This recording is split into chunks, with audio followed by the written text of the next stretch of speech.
A biblical perspective on life, culture and current events. This is 2020 on Vision.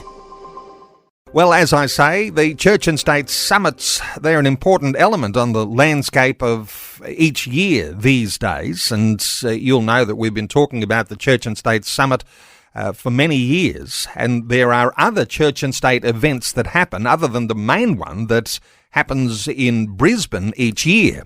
Now, this past weekend, it's been Hobart's turn in Tasmania, and this coming weekend, Church and State is coming to Launceston in Tasmania. And then later this year, Perth in August, Adelaide in October. The theme that the Church and State Summits have been touring is that of spiritual, cultural and political reformation. Dave Pellowe is founder of the Church and State Summits, and he is in Tasmania today. Hey Dave, welcome along to 2020. Thank you, Neil. Always a joy to be with you. Hey Dave, it was Hobart's turn on the weekend. What sort of an update can you bring us? How did things go? They went really, really well. And, you know, the local churches and Christians are welcoming and enthusiastic about any help and interest to plough the ground and water the soil for the gospel in this great state and their great city. And it was a really beautiful time of fellowship. And I was just so impressed by the unity and the glory that all people were enthusiastically bringing to God. I've not gotten to know Archbishop Julian Porteous before, but he is so on fire for God. It was such a thrill to share the platform with him and be with him as he said, you know, the whole hope for our culture and for our people is to introduce them with a personal experience of the risen Christ. And that really is something that I think more Christians need to be aware of is that the hope for the public square is we, the people of God, operating actively, intentionally as salt and light, as Jesus taught us to be, that city set on a hill. And of course, when you talk about Julian Porteous, the Catholic Archbishop, he was at the centre of a major controversy in the lead up to the marriage debate. So he was dragged before the courts because the Catholic Church wanted to teach what the Bible taught about relationships. And that's a big challenge because one of the things that's under threat in Australia, of course, is religious freedoms and the ability even for churches to teach about such things in accordance with the Bible. So he's been there, done that, been dragged through the courts, and a lot of wisdom to offer. Did he speak into any particular topic? He really spoke about the identity crisis. In the panels that we had him on, he was a very enthusiastic contributor to the need for Christian courage and conviction in the truth that we have. And it's not our truth.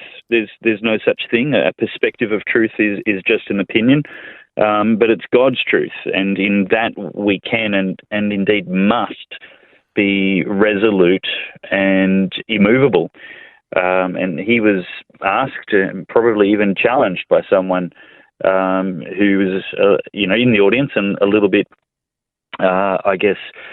dismayed by various denominations and ministers wavering and compromising. Would he be prepared to go to jail? And he resolutely said yes, that he would not move from the teaching of Christ if commanded to do so by the government.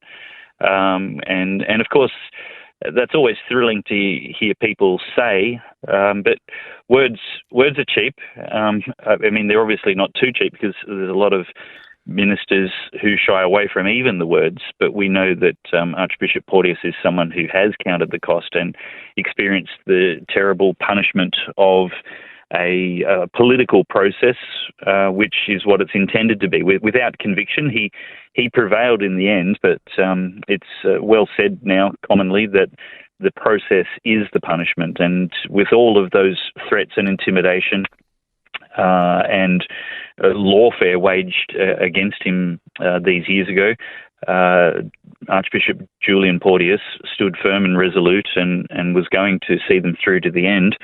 Until the vexatious complainant withdrew their complaint. And he's going to also be addressing the gathering in Launceston this weekend too. Is he speaking along the same lines, or has he got a different topic that he's addressing? It will be along very similar lines, and in large part because he won't be there personally. We'll be replaying the video recording from him this weekend. But it's the only video that's going to be there. All the other speakers were amazing. He's regretting that he can't come this weekend, but he had a prior commitment, a wedding that he has to go to in the mainland. But the presentation was so good.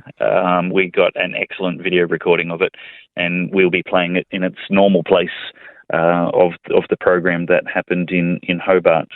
There are some different speakers in Launceston, including John Steenhoff from the Human Rights Law Alliance and Stan Goodenough, neither of whom were in Hobart.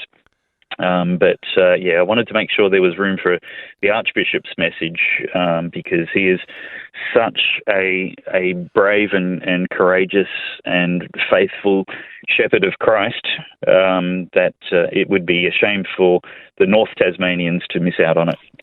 You've got a great lineup of speakers, and John Steenhoff and Stan Goodenough, they are worth the visit to be part of Church and State on their own. They will be outstanding speakers. Hey, Reformation has been the theme, Dave. Spiritual, cultural and political reformation.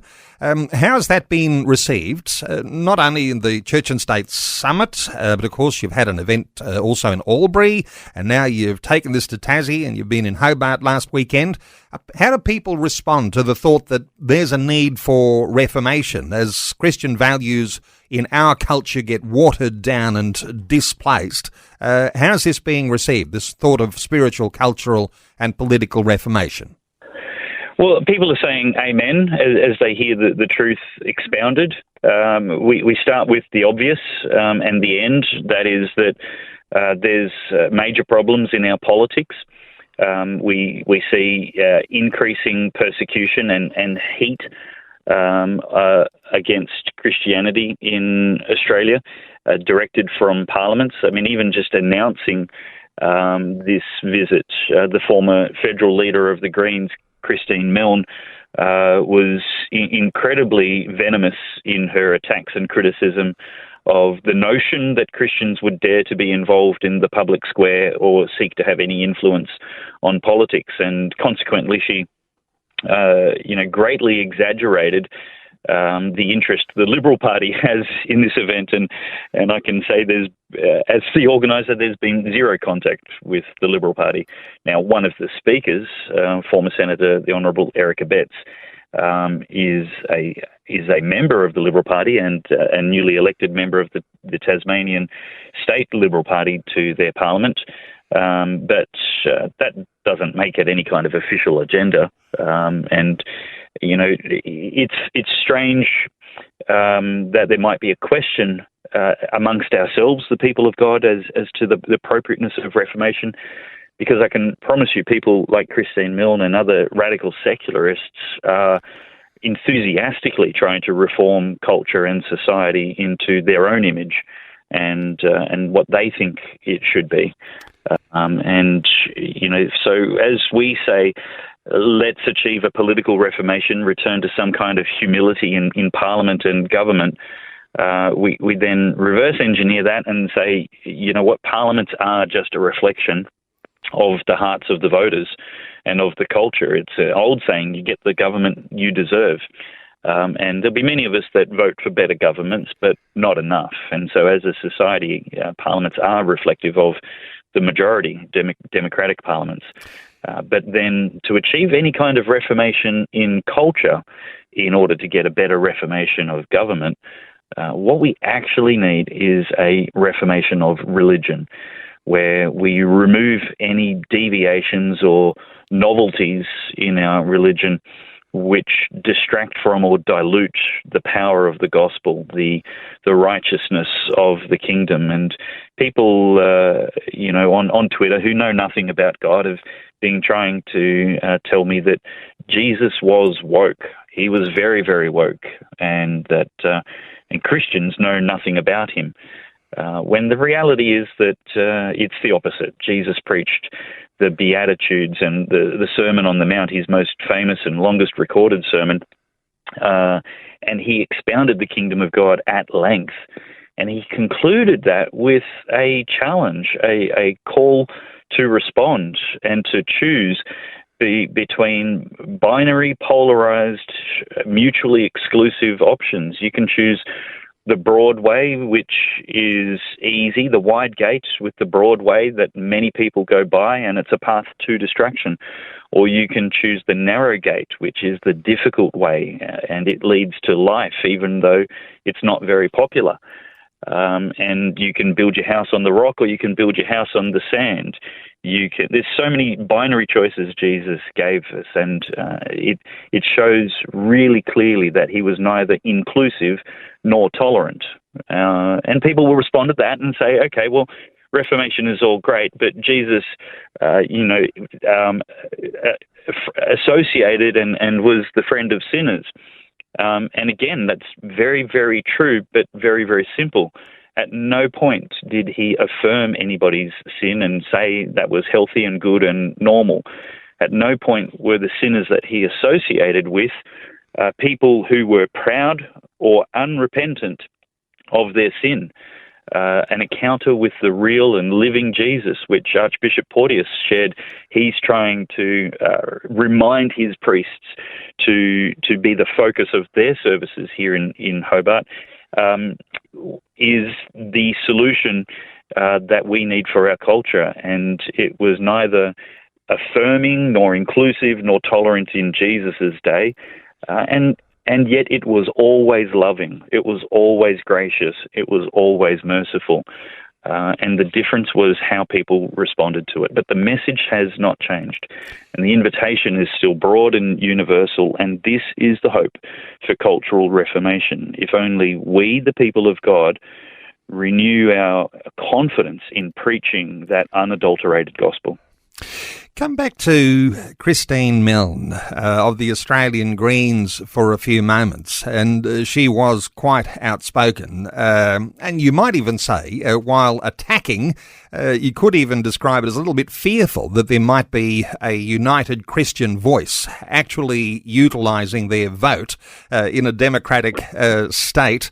Come back to her for a few moments here, because it seems to be that she's worried that there is going to be a united Christian voice. So for Christians to actually understand what it is to have an influence in the state of Tasmania, this is something that Tasmanians do appear to be rising to, that there is a sort of sense that somehow, rather, as a Christian, yes, my vote counts, and if I vote according to my Christian conscience, something might change. Any thoughts here? Because Christine Milne, obviously being outspoken, in some ways, adding some good kudos to the fact that Christians will get together and talk politics. Well, she's belled the cat, hasn't she? She's identified what so many Christians are needing to hear, and that's the ministry that we're undertaking with these guest speakers around Australia, is telling people darkness and wickedness is afraid of you and your voice and the light that you have in you, and you do your neighbours no service by keeping it to yourself. When just think of the metaphor of The Lion, the Witch and the Wardrobe, that great movie and book by C.S. Lewis. And if anybody's familiar with it, they'll recognise the scenes of the White Witch's fury, anger, and fear, as you rightly said, fear of Aslan's return, of the sons of Adam and the daughters of Eve fulfilling the prophecies and the potency of their role in overcoming the winter of death in that magical land. And then that's exactly what the enemy has well identified long before we, the sons of Adam and daughters of Eve, identify. And when we wake up as to our prophetic role and evangelistic ability to bring the kingdom of God and the will of God as it is in heaven here on earth, as Jesus prayed, That's when we step into our historic mission to love our neighbours and to be that city on a hill. Well, you're flagging change, Dave Pellowe, a brand new day for churches, for society and for politics, and this weekend focusing on no doubt the politics that are happening around Australia, but more specifically focused on Tasmania. You're going to be in Launceston. Let me ask you, because you've got a few seats still available. Can people still get a ticket to be a part of this weekend's event? Yes, indeed. Look, it's our first year here. I would be exaggerating to say we're close to being sold out. There will be seats available at the door if people are uncomfortable with, buying tickets on the internet. People will be able to rock up. It's, we don't usually do it at incredibly cheap prices. There's flights, accommodation, catering, venues, and staff to pay. But in Launceston this weekend, the tickets are just $10 for the whole weekend, and that's without catering. But there's nothing that should stop people coming along at Legana Christian Church at Launceston. And people are coming from quite a ways away, and there is still plenty of room. It seems that Australians all over tend to make their decisions to come to the last minute. So don't be one of those people. Just grab a ticket, make a quality decision, get there. I guarantee you a 100% refund if you don't love every second of it. There are influential and important people there. The opportunities to network with them and pick their brains and get to know them in real life is really great. And one of the best things that you will get out of a weekend spent at the Church and State Conference is encouragement and emboldenment that you are not alone, that you are part of a large body across many denominations called the Church of the Risen King. And we have a possible mission. However long it takes, we are on the winning side and we know the outcome. And our imperative right now is to be as effective and as prepared and equipped as possible for this great commission to make disciples of all nations. And that's got to be, obviously, starting with our own.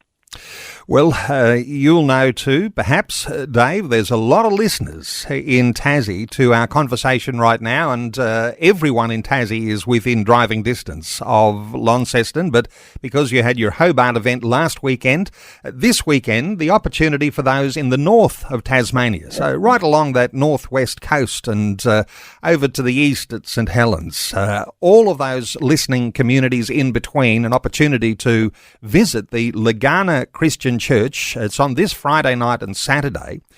Dr. Andrew Corbett, who's the pastor of that church, he's been our guest many times on this program, and he's one of your speakers too, Dave.